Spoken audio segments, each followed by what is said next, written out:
The cramps had woken Naomi at dawn. Not the sharp, alarming kind that would send her rushing to the hospital, but the persistent, uncomfortable kind that made sleep impossible. She texted her doctor's office the moment they opened, and they'd asked her to come in right away. Better safe than sorry at 6 months pregnant. Derek had barely stirred when she'd whispered she was going out. He'd mumbled something and rolled over, his face buried in the pillow. That was normal lately. He seemed distant, distracted, always on his phone. She'd told herself it was work stress. His tech startup was in a crucial growth phase. He was probably exhausted. The doctor had examined her, run some tests, and smiled. Everything's fine.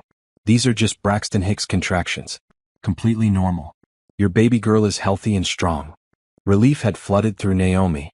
She'd driven home feeling silly for worrying, thinking maybe she'd surprise Derek with his favorite breakfast. Maybe they could talk, really talk like they used to before the pregnancy, before the distance. She'd used her key quietly, not wanting to wake him if he'd gone back to sleep. The house was silent. She set her purse on the hall table and started toward the kitchen, then stopped. There were clothes on the living room floor. A woman's blouse. A skirt she didn't recognize. Her heart began to pound. The bedroom door was slightly open. She could hear sounds now. Laughter. A woman's voice. Derek's voice. And then words that would replay in her mind forever. God, I can't believe how big she's gotten, the woman said. Naomi recognized the voice. Courtney. Derek's assistant. Does she really not know? Derek laughed. Naomi?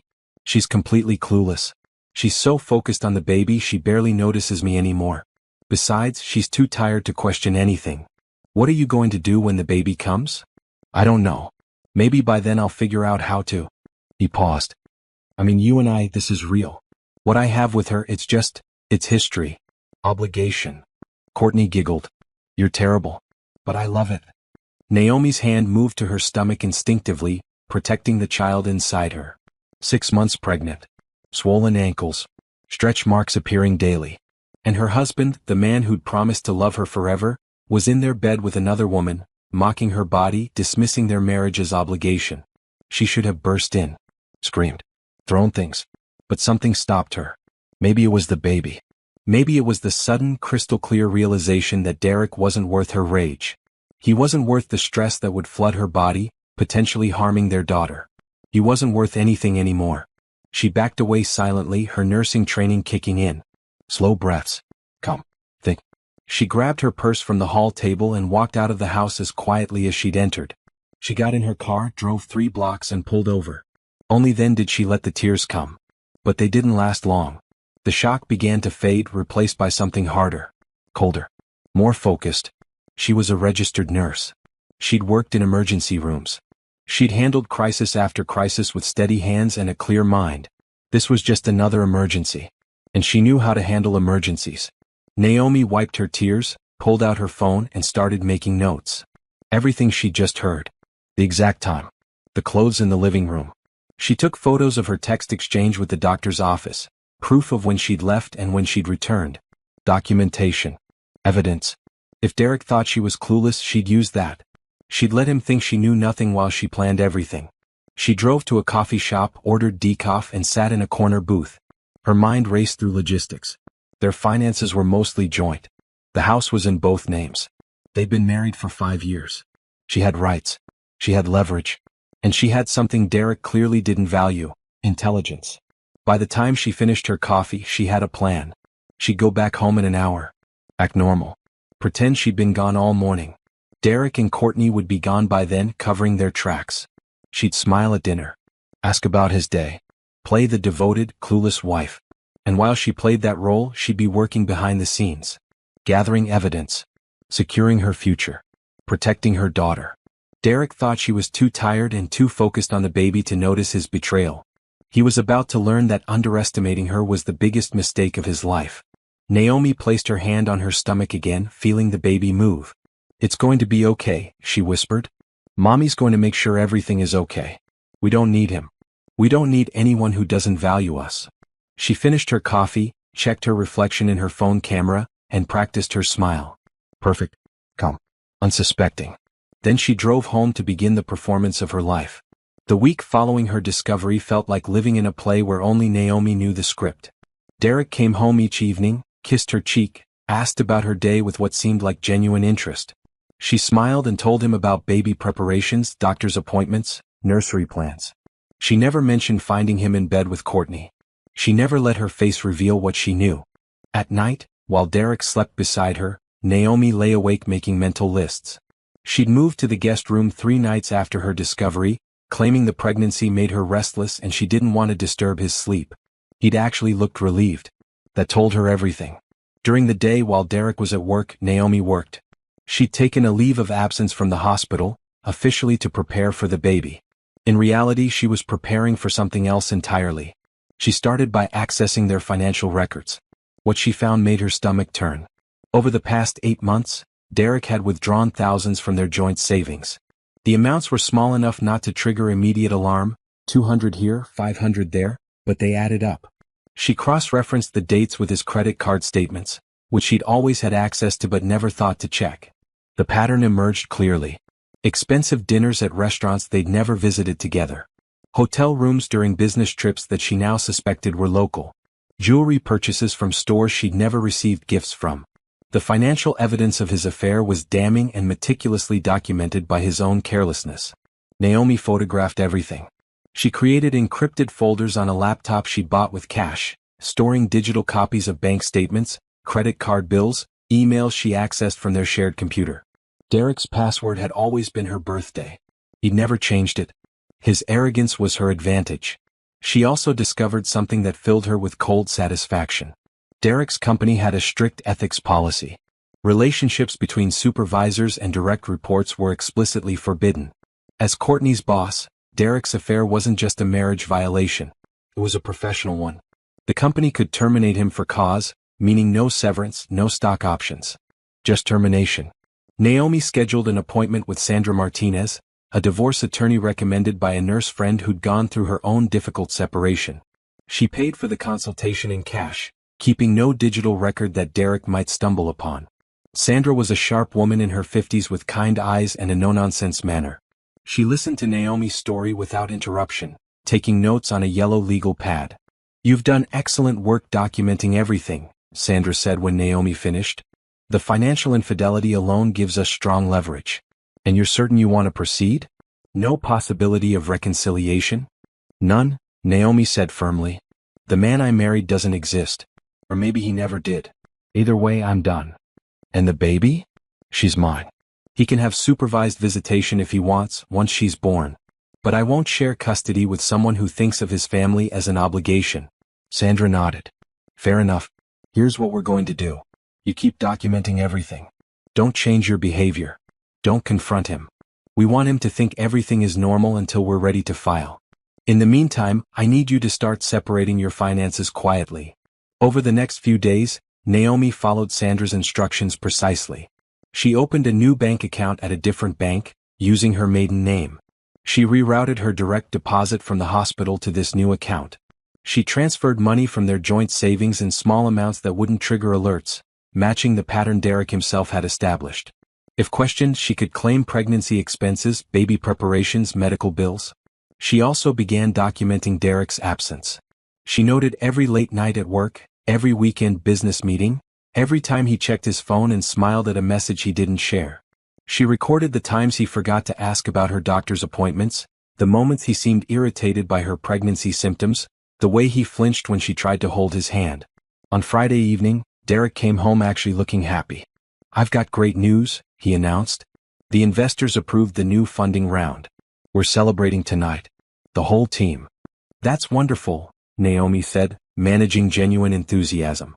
"You've worked so hard for this." "Yeah, so I'll probably be late." "Don't wait up." "Will Courtney be there?" Naomi asked innocently. "You should tell her congratulations from me. She's been such a help to you." Something flickered in Derek's eyes. Guilt? Fear? But he recovered quickly. "Oh yeah, the whole team. I'll let her know." After he left, Naomi called Sandra. "He's going out tonight. Celebration with his team." "Perfect time to do what we discussed," Sandra said. "Are you ready?" Naomi looked around the house she'd thought would be her family's home. The nursery she'd started decorating. The life she'd imagined. Then she thought of Derek's laughter as he mocked her body to another woman. Her resolve hardened. "I'm ready." That night, While Derek celebrated with Courtney and pretended it was just a work event, Naomi packed. Not everything. Just what mattered. Clothes, documents, sentimental items, her laptop with all the evidence. She loaded everything into her car and drove it to a storage unit she'd rented under her maiden name.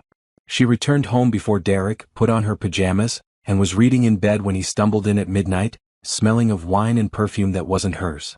"Good night?" she asked. "Yeah, it was great. Team really deserved it." He didn't look at her as he changed into pajamas.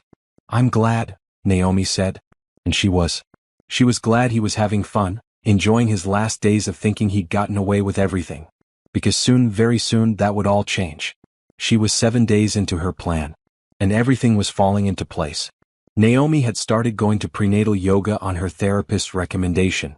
"You need something for yourself," Dr. Patel had said during their session. "Something that isn't about Derek or the divorce planning.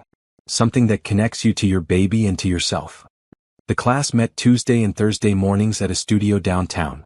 The instructor was a serene woman named Michelle who had a gift for making even the most awkward pregnant body feel graceful. Naomi found unexpected peace in the breathing exercises, the gentle stretches, the community of other women navigating pregnancy. It was during her third class that she met him. She'd arrived early, settling onto her mat in the back row where she felt less conspicuous. A man entered the studio, clearly looking for someone. He was tall, well-dressed in casual but expensive clothes, with an easy confidence that suggested success. He spotted Michelle and smiled. "Jules?" Michelle called out, waving him over. "Everyone, this is my brother Julian. He's being very sweet and dropping off the cookies I forgot for our post-class snack." The women laughed. Julian grinned sheepishly. "She texted me in a panic. Apparently, these cookies are essential to the prenatal yoga experience." "They are," Michelle confirmed. "Thank you, big brother." As Julian turned to leave, his phone rang. Naomi couldn't help but overhear part of his conversation as he stepped just outside the studio door. "No, I told you the foundation's mission is to provide immediate resources. If she needs housing today, we find housing today. I don't care if it's complicated, because that's why we exist. To handle the complicated cases no one else wants to touch. Just make it happen." He hung up, looking frustrated, and nearly collided with Naomi, who was heading to the water fountain. "Sorry," they said simultaneously, then laughed. "You okay?" Naomi asked, noting his stressed expression. Julian ran a hand through his hair. "Yeah, just work stuff. We run a foundation helping women in crisis, and sometimes the logistics get complicated." "That sounds like important work," Naomi said. "It is. My sister actually inspired it. Michelle got pregnant young, found herself in a bad situation, and there was no good support system. She made it through, obviously, but it was hard. I just sold my first tech company and thought, why not use that money to make sure other women don't struggle like she did?" Something in Naomi's expression must have shown, because Julian's face softened. "Sorry, I'm oversharing with a complete stranger." "No, that's really beautiful," Naomi said. "Not many people would do something like that." "You sound like you get it," Julian said gently. Naomi hesitated, then decided honesty couldn't hurt with a stranger she'd likely never see again. "I'm going through a divorce. 6 months pregnant. So yeah, I get how complicated life can be for women in difficult situations." "I'm sorry you're dealing with that," Julian said, and his sympathy felt genuine. "Do you have good support?" "I do. My family, a good lawyer, savings of my own. I'm lucky." "That's not luck. That's preparation and strength." Julian pulled out a business card. "Look, I know this is random, but we're actually looking for someone to help develop our programs. Someone who understands from experience what support really looks like. If you're interested, call me. Even if you're not looking for a job, maybe you'd consult with us? Your perspective would be valuable." Naomi took the card. Julian Thornwood, CEO, Thornwood Foundation. The name sounded familiar. Then it clicked. Julian Thornwood. The tech billionaire who'd sold his social media company for $900 million 3 years ago. She'd read about him in magazines. "You're serious," she said. "Completely. Michelle will vouch that I'm not a creep. And obviously no pressure. But think about it." Class started then and Julian left with a friendly wave.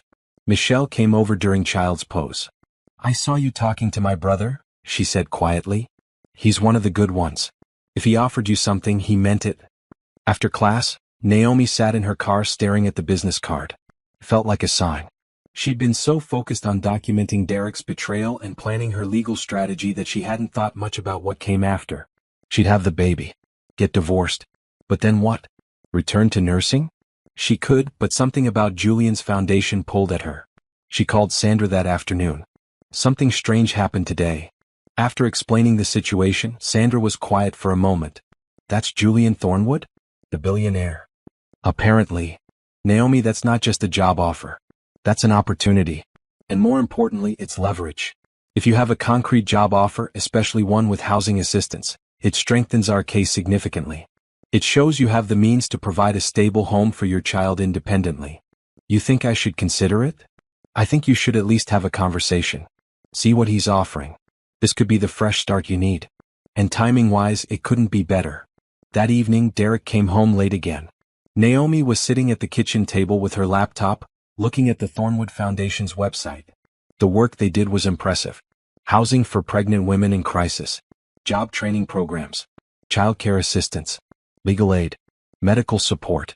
Everything she wished existed when she'd been scared and alone in the doctor's office that horrible morning. What are you looking at? Derek asked, barely interested. Just some website. I'm thinking about maybe doing some consulting work from home after the baby comes. We could use the extra money for the nursery. Derek barely glanced at the screen. Sure, whatever. I'm going to bed. After he left, Naomi looked at Julian's card again. She thought about Michelle's yoga class, about the peace she'd felt there. About Julian's frustration on the phone because a woman needed help and logistics were getting in the way. About his genuine sympathy when she'd mentioned her situation. She thought about Derek's dismissive whatever, and his complete lack of interest in her plans. Then she picked up her phone and sent an email. Mr. Thornwood, this is Naomi from yoga class. I'd like to discuss your offer. When would be convenient for a conversation? The response came within 10 minutes. Tomorrow, 10 a.m., coffee shop next to the yoga studio? And please call me Julian. Looking forward to talking with you. Naomi smiled. For the first time since finding Derek with Courtney, she felt something besides anger and hurt. She felt hope. Naomi met with Julian 3 times over the following week. Each conversation revealed more about the foundation and about the opportunity he was offering. It wasn't charity. It was a genuine position developing support programs, and it came with a salary that would make her financially independent. There was also a housing assistance program for staff members in transition. We maintain several properties for emergency situations, Julian explained during their second meeting. Staff can use them temporarily while getting settled. Given your circumstances, it would make sense for you to relocate to our main office location. Fresh start away from the stress. That's in Denver, Naomi said, having researched thoroughly. It is. Beautiful city. Excellent hospitals. Great schools for when your daughter is older. And honestly, the program needs someone like you. Someone who understands firsthand what we're trying to do. Naomi had discussed everything with Sandra. The attorney's eyes had lit up with strategic satisfaction. This is perfect. He's providing a job, housing, a clear reason for relocation. Derek can't argue that you're taking his child away without justification. You're accepting a legitimate career opportunity. When? Naomi had asked. How soon can you be ready? Now, 2 weeks after first meeting Julian, Naomi stood in her bedroom at dawn, looking at her packed suitcases. Everything was arranged. Sandra had the divorce papers ready to file the moment Naomi confirmed she was safely in Denver. Julian's private jet was fueled and waiting at a small airport 30 minutes away. Michelle had offered to drive her, claiming it was just a sisterly favor. Derek stirred in the guest room where he'd been sleeping for the past week. He'd claimed work stress was disrupting his sleep. Naomi suspected he was texting Courtney late into the night. She didn't care anymore. She took one last look around the room, the house, the life she was leaving. She felt nothing but relief. Her phone buzzed. Michelle, outside whenever you're ready. Naomi picked up her bags and walked down the stairs. She'd left a note on the kitchen table. Simple and direct. I know about Courtney. I'm leaving. My attorney will contact you. Don't try to find me. She was closing the front door quietly when she heard Derek's footsteps on the stairs. Naomi? Where are you going? She turned to see him standing in the doorway in his pajamas, confused and disheveled. For a moment she considered just leaving. But she wanted to see his face when he realized he'd lost. I'm leaving you, Derek. What? What are you talking about? I know about your affair with Courtney. I've known for weeks. I've documented everything. My attorney will be in touch. His face went pale. Naomi, wait. It's not what you think. Let me explain. I heard you laughing about me. About my pregnancy weight. About how clueless I am. In our bed. With her. Her voice was steady, calm. There's nothing to explain. Where are you going? You can't just leave. What about the baby? The baby will be fine. Better than fine. She'll have a mother who values herself enough not to stay with a man who thinks of his family as an obligation. Naomi walked to the car where Michelle was waiting. She heard Derek calling her name, heard him running toward them. Michelle pulled away smoothly, leaving him standing in the driveway in his pajamas. You okay? Michelle asked. I'm perfect. At the small private airport, Julian was waiting by the jet. He smiled warmly when he saw Naomi. Ready for your new adventure? More than ready. Derek's car screeched into the parking lot just as Naomi was boarding. He'd thrown on jeans and a jacket and driven recklessly to catch her. He ran toward the plane. Naomi, stop. We need to talk. You can't do this. Julian stepped between Derek and the stairs to the plane. Sir, you need to step back. Who the hell are you? Naomi, who is this guy? He's my new boss, Naomi said from the top of the stairs. And my friend. And unlike you, he actually values women. You can't take my child to another state. Also, you'll what, Derek? You've already been served. Check your email. My attorney sent the papers 20 minutes ago. I've documented your affair, your financial infidelity, your violation of company ethics policy. You're going to lose everything, starting with your job when HR receives their copy of the evidence. Derek's face crumpled. Naomi, please. I made a mistake. I'm sorry. Don't do this. Think about our family. I'm thinking about our family. I'm thinking about my daughter growing up watching her mother accept disrespect and betrayal. That's not happening. I love you. No, you don't. You never did. But that's okay because I'm going to build a life so beautiful, so full of purpose and love, that your betrayal will be the best thing that ever happened to me. She entered the plane and didn't look back. Julian followed, signaling the crew to prepare for departure. Through the window, Naomi watched Derek standing on the tarmac, getting smaller and smaller as the plane taxied away. He pulled out his phone, probably trying to call her. She'd already blocked his number. Then she saw him frantically typing, probably texting. She'd blocked that too. The plane lifted off. Denver awaited. A new job. A new home. A new life. And Derek was already in her past, exactly where he belonged. Julian sat across from her. How are you feeling? Free, Naomi said. And she meant it. The divorce papers arrived at Derek's office the morning after Naomi left. He'd barely slept, had driven home from the airport in a daze, and had shown up to work looking disheveled and distracted. His assistant, not Courtney who called in sick that day, handed him the envelope with a sympathetic expression. Inside was a comprehensive filing. Grounds for divorce, adultery. Attached was evidence that made Derek's stomach turn. Bank statements highlighting every withdrawal. Credit card bills with Courtney's favorite restaurants circled in red. Hotel charges. Jewelry purchases. Text message screenshots that his tech-savvy wife had somehow extracted from their cloud backup. Photos of Courtney's social media posts, including one from just last week showing her wearing the bracelet Derek had claimed was a team appreciation gift. But the worst part was the final document. A formal complaint to his company's HR department, complete with the same evidence, plus documentation of the supervisor-subordinate relationship that violated company policy. Derek's hands shook as he read Sandra Martinez's cover letter. My client has relocated to accept a position with Thornwood Foundation in Denver, Colorado. She will be providing you with her new address for legal correspondence once settled. All future communication should go through this office. Do not attempt to contact Miss Phillips directly. Phillips, her maiden name. She'd already stopped using his name. Derek's phone rang. Sure. Derek, we need you to come upstairs immediately. The meeting lasted 20 minutes. They showed him the same evidence Naomi's attorney had sent them. They asked if the relationship with Courtney was ongoing. He stammered that it was over, that it had been a mistake. They informed him that regardless, he'd violated company policy. He was being terminated for cause, effective immediately. No severance. No stock options. His company laptop and phone were to be surrendered before he left the building. Security escorted him out. Courtney was waiting in the parking lot. She'd seen his car and wanted to explain why she hadn't come to work. I panicked when you called me last night. I didn't know what to say. She's gone, Derek said numbly. Naomi's gone. She knew everything. She documented everything. I just lost my job. Courtney's face paled. What? They fired me. For the relationship. Company policy. They can't fire me too, can they? I mean, I didn't do anything wrong.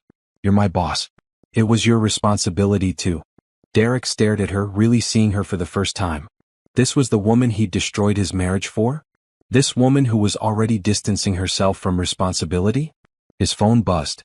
A text from his mother. Your wife's attorney contacted me. I know what you did. Don't call me until you've figured out how to make this right. I'm ashamed of you. Another text from his brother. Heard about Naomi leaving. Can't say I blame her. You messed up, man.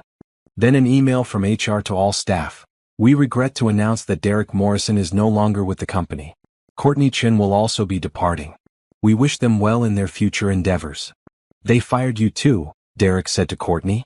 She checked her email and her face crumbled. This is your fault. You said it would be fine. You said she'd never find out. My fault? You were the one who... I'm not losing everything because of this. Courtney shouted. I have bills. I have rent. You told me you were going to leave her anyway. You said. I never said I was leaving her. They stood in the parking lot screaming at each other while former colleagues watched from the building windows. The affair that had seemed exciting and forbidden in secret was ugly and desperate in the light of day. Courtney finally stormed off to her car. Derek watched her leave and felt nothing. No love, no desire, not even regret. Just emptiness. He drove home to the house he could no longer afford. The mortgage was in both his and Naomi's names, but he'd been the primary income. Without his salary, without his stock options, he had nothing. His savings were depleted from funding the affair.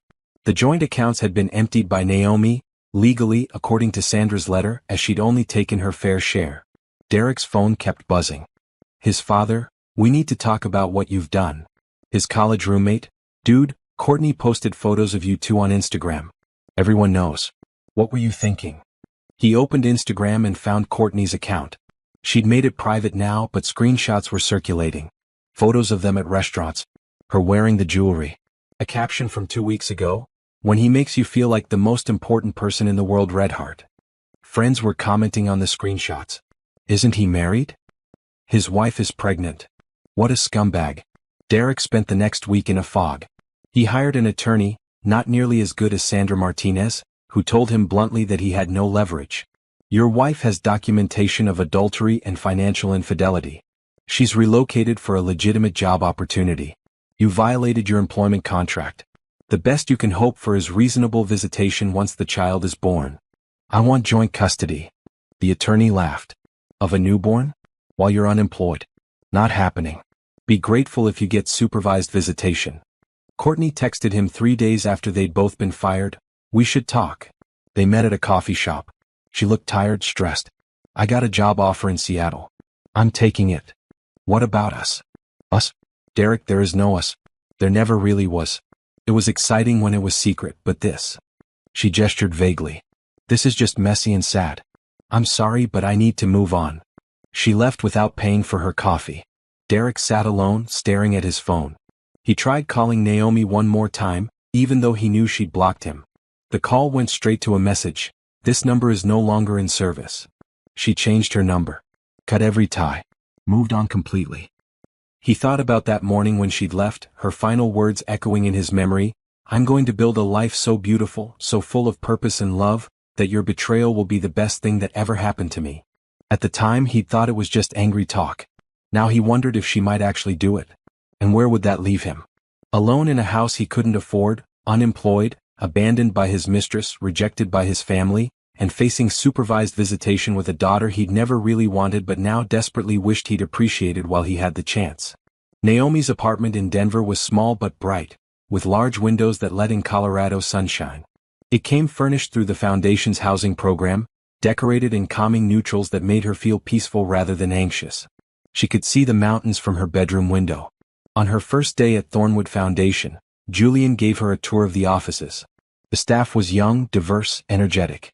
They genuinely believed in the work they were doing. Naomi felt their passion immediately.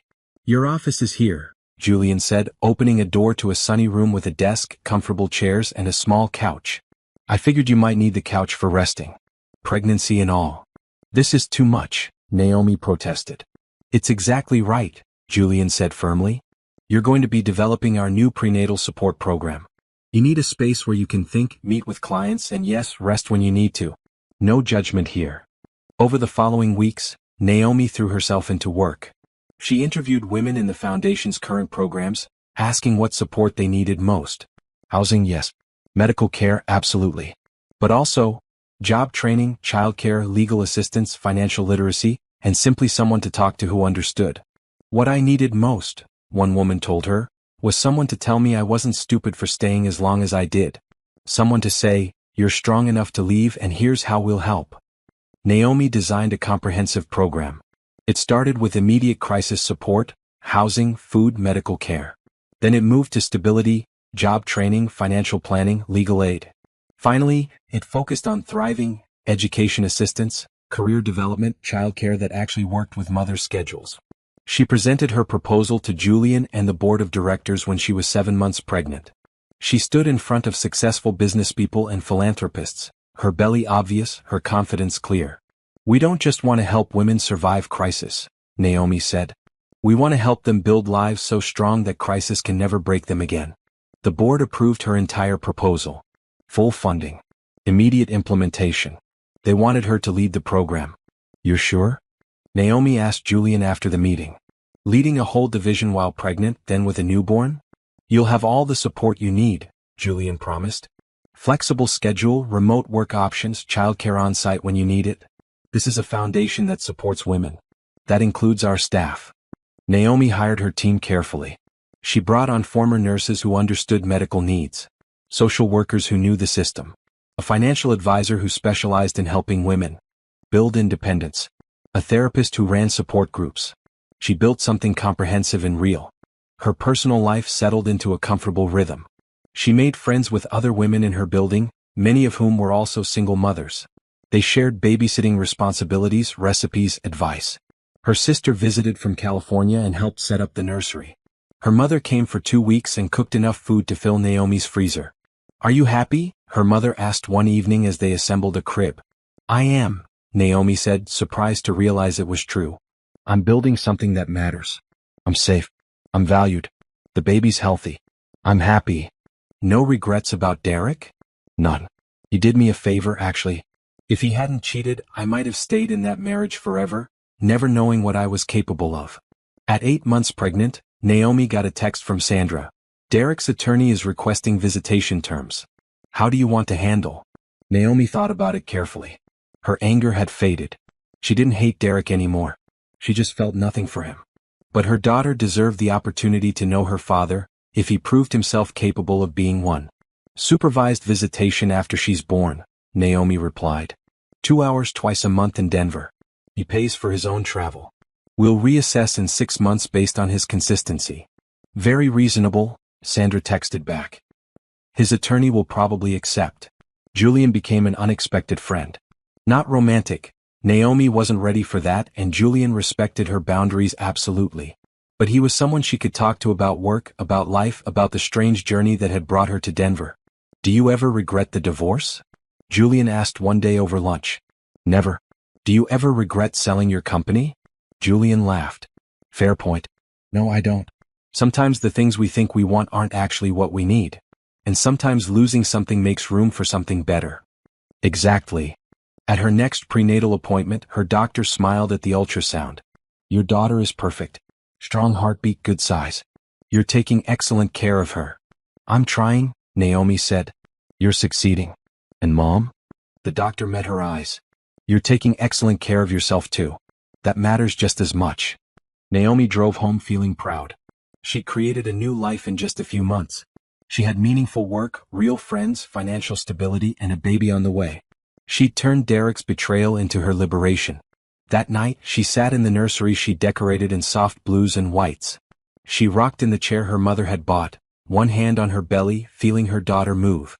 Your dad made some big mistakes, she told the baby. But that's his story, not ours. Our story is about strength and building something beautiful from the hard things. And it's going to be a great story, I promise. The baby kicked as if in agreement. Naomi smiled and began planning the next phase of her program, already thinking about how to help more women find their own strength. Derek's world continued to collapse in slow motion. He'd managed to delay foreclosure on the house for 3 months by borrowing money from his brother, but that couldn't last forever. The job search was humiliating. Every interview went well until they checked references and contacted his former employer. The conversations always ended the same way: "We'll be in touch," followed by silence. He tried reaching out to Courtney once after she moved to Seattle. The call went to voicemail. She never called back. He saw on LinkedIn that she'd landed a position at a startup and seemed to be thriving. She'd removed him from all her social media. It was like their affair had never happened. His parents agreed to speak with him again, but the conversation was painful. "What you did to that girl was cruel," his mother said. "She was pregnant with your child and you humiliated her. We didn't raise you to treat women that way." "I know, Mom. I messed up. I'm trying to fix it." "How? By calling her lawyer's office and begging for more visitation? Derek, you haven't even met your daughter yet. She's 3 months old and you've only managed to show up for one visit." That stung because it was true. Derek had flown to Denver once for a supervised visitation. He'd held his daughter, Hope, Naomi had named her, for 2 hours in a supervised facility while a social worker watched. The baby had cried most of the time. Derek had felt awkward and incompetent. Naomi had dropped Hope off and picked her up without speaking to him. She'd looked beautiful, healthy, and happy. He tried to talk to her to apologize again, but she'd simply said, "Speak through my attorney," and left. He'd been scheduled for another visit 2 weeks later but had to cancel because he couldn't afford the plane ticket. He'd missed 3 more scheduled visits after that. Each missed visit was documented by Sandra Martinez and sent to his attorney as evidence of his inconsistency.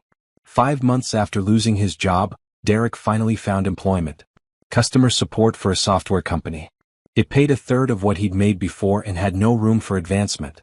His coworkers were mostly recent college graduates. He was by far the oldest person on the team.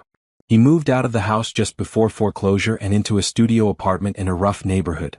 The space was barely big enough for his bed and desk. His brother helped him move his belongings into storage. "You know this is all your own fault, right?" his brother said as they loaded boxes. "I know. Naomi was good to you. She was beautiful, smart, kind. And you threw it all away for what? Some excitement. I don't know what I was thinking." "That's the problem. You weren't thinking. You were being selfish." Derek tried to date a few times. The women always asked why his marriage ended.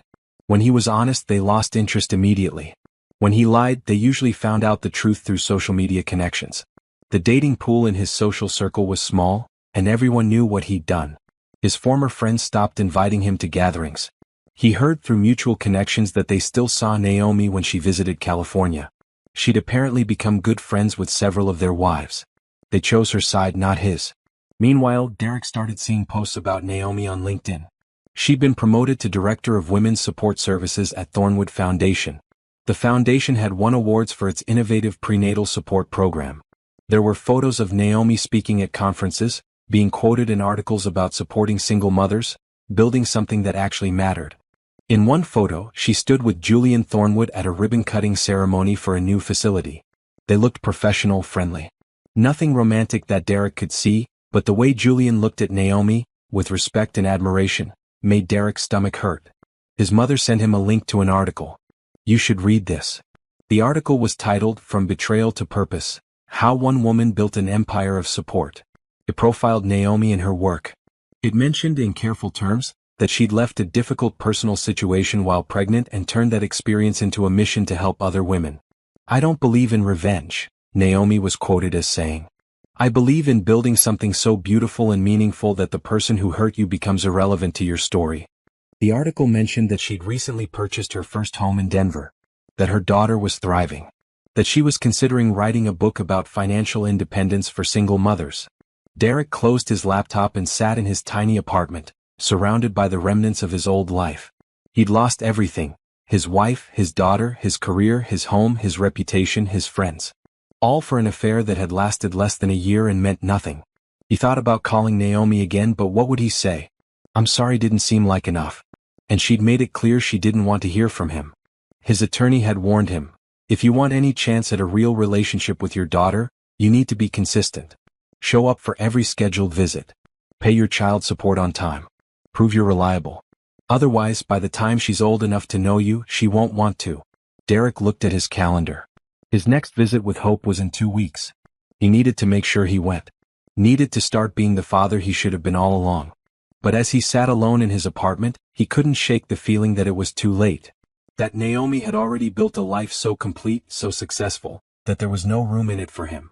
And maybe that's exactly what he deserved. Hope's first birthday party was held in the garden of Naomi's new home. It was a modest but lovely house with 3 bedrooms, a yard, and a view of the mountains. Naomi had bought it with her own money, her own credit, her own hard-earned success. The garden was decorated in soft pastels. 20 women attended, colleagues from the foundation, friends from her building, neighbors who'd become like family. Michelle from yoga class was there with her kids. Julian came with a ridiculous oversized stuffed elephant that made Hope squeal with delight. "You're spoiling her," Naomi teased. "That's what uncles are for," Julian said with a grin. Naomi watched her daughter toddle around the yard, chasing bubbles, laughing with pure joy. Hope looked like Derek, same eyes, same smile, but she had Naomi's determination. Even at 1 year old, she knew what she wanted and went after it fearlessly. Sandra Martinez had come to the party too. "How's everything going with Derek?" she asked quietly while Hope was distracted by cake. "He's been more consistent lately. Showed up for the last 4 visits. His child support is on time. He's trying, I think." "Do you think he wants more custody?" "Probably. But I'm not ready for that." Hope barely knows him. She calls him the airplane man because she only sees him when he flies here. "What does Hope call Julian?" Naomi smiled, watching Julian help her daughter open presents. "Uncle Jules. Because that's what he is. A friend. Hope's godfather. Nothing more." "The press seems to think differently," Sandra noted. There had been several articles suggesting Naomi and Julian were a couple. The foundation consistently denied it, but rumors persisted.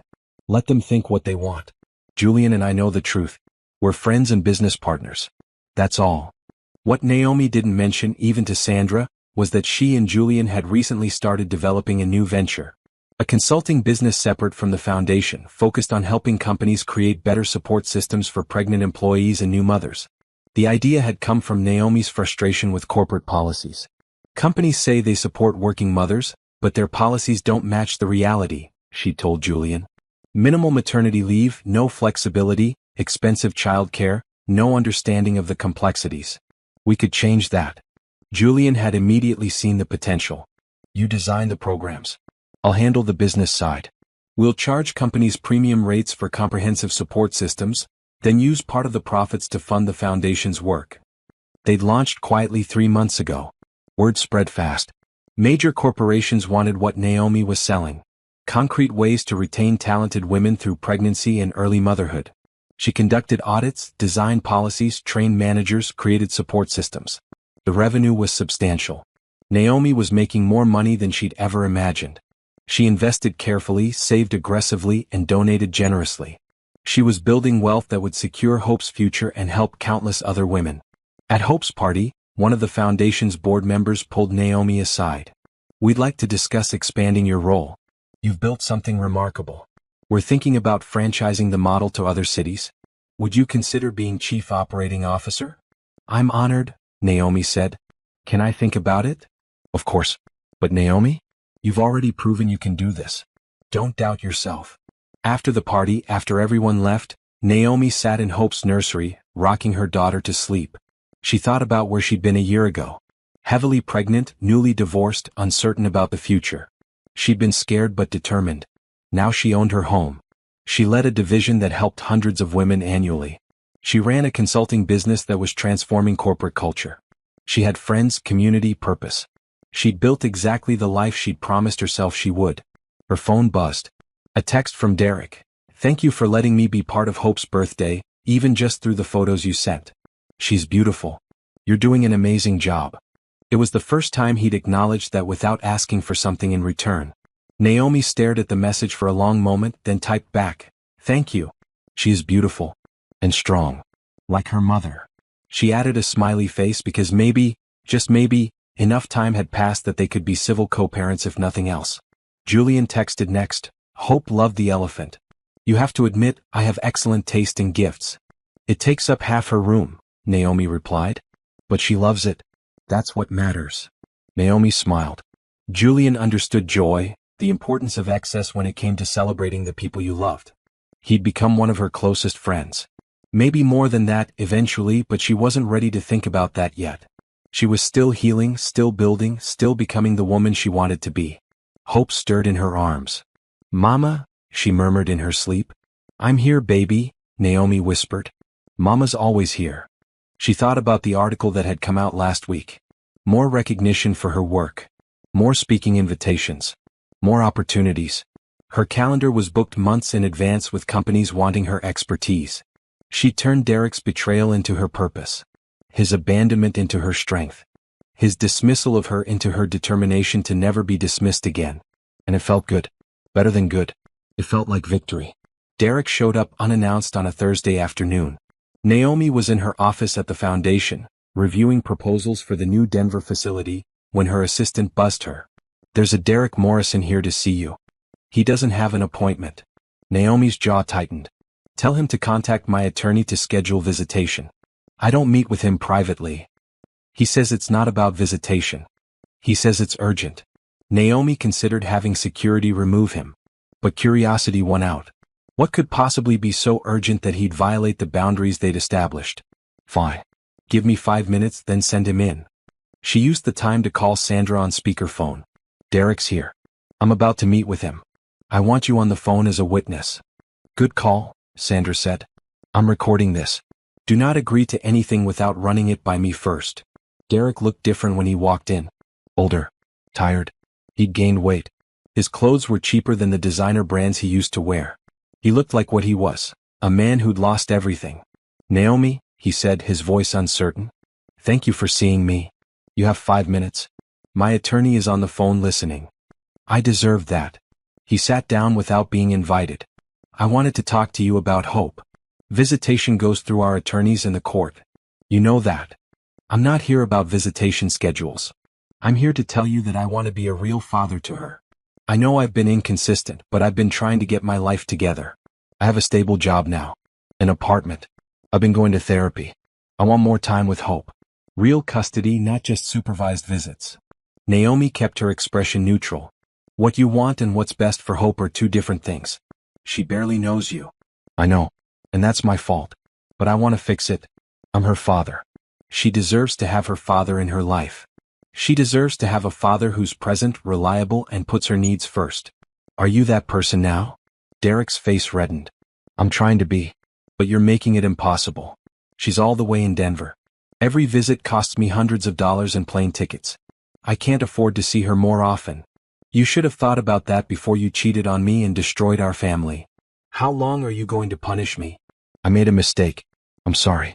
I've apologized 1,000 times. This isn't about punishment, Derek. This is about protecting my daughter. You've proven over and over that you're unreliable. You missed 3 scheduled visits last year. Your child support payments have been late twice. You don't get to demand more just because you've decided it's convenient now." "I want joint custody," Derek said, his voice rising. 50-50. She should spend half her time with me. Sandra's voice came through the phone, sharp and professional. "Derek, this is Sandra Martinez. That's not going to happen. You have supervised visitation because you've proven yourself inconsistent. If you want to pursue changes to custody, file a motion with the court. But I'll tell you right now, no judge is going to award joint custody to a parent who lives in a different state, has an unstable work history, and has been unreliable with the current visitation schedule." "This is ridiculous," Derek said. "Naomi, be reasonable. I'm her father." "Being her father is about more than biology," Naomi said coldly. "It's about showing up. Being reliable. Putting her first. You've had 18 months to prove you could do that, and you've failed repeatedly. I want to be part of her life. Then be part of her life. Show up for your visits. Be on time with your support payments. Send birthday cards. Call on her video chat night. Be the father she deserves, and maybe over time we can discuss more involvement. But you don't get to show up here demanding things after years of putting yourself first." Derek stood up, agitated. "You've done this on purpose. Moved away.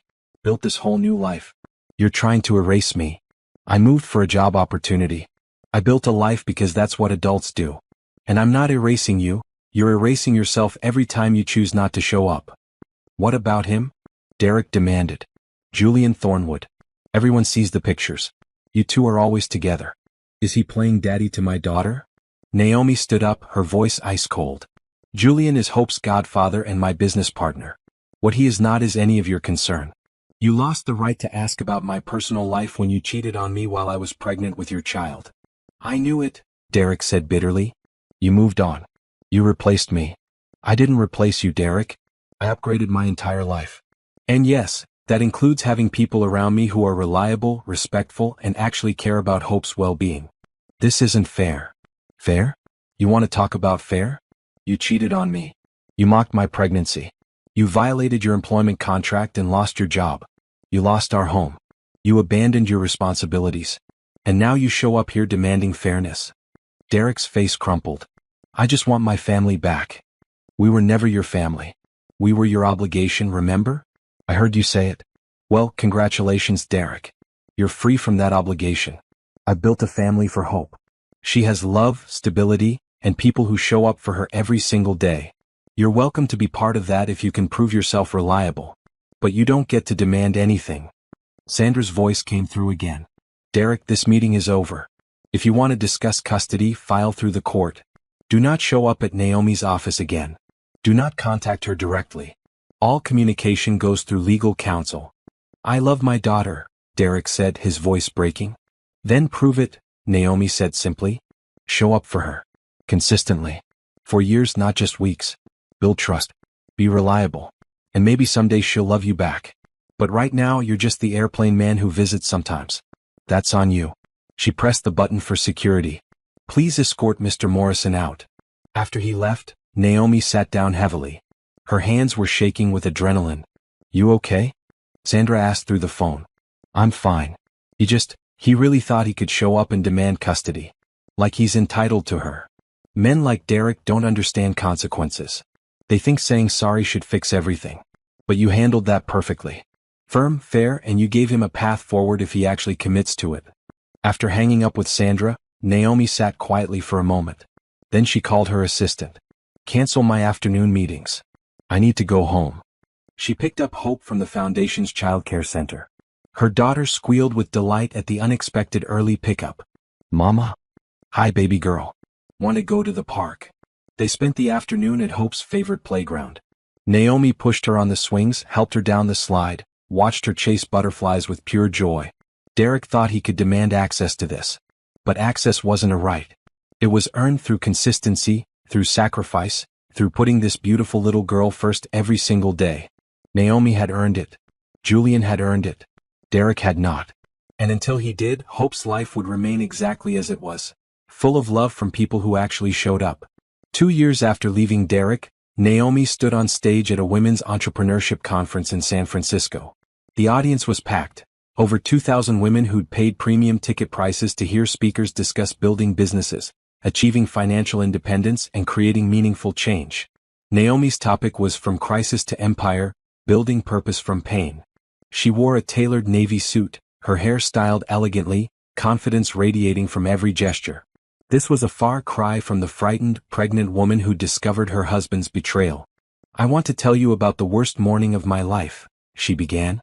The room went silent. I was 6 months pregnant. I came home early from the doctor. And I found my husband in bed with another woman. She could see women in the audience nodding, relating. Shared pain creating connection. I could have screamed, thrown things, confronted them. But I didn't. I quietly walked away and did something more powerful. I planned. I documented. I built strategy. And then I built something so beautiful from that betrayal that looking back, I'm almost grateful it happened. She told her story without naming Derek, without dwelling on details. She focused on the journey, gathering evidence, meeting Julian, accepting the job, relocating, launching the prenatal support program, starting her consulting business, buying her home, raising her daughter. Today I run 2 successful businesses. I own my home. I've helped over 3,000 women escape crisis situations and build financial independence. I have a daughter who's healthy, happy, and growing up watching her mother build an empire. The man who betrayed me? He's irrelevant to my story now. He's a footnote, not a chapter. The audience applauded. After her presentation, women lined up to talk to her, share their own stories, ask for advice.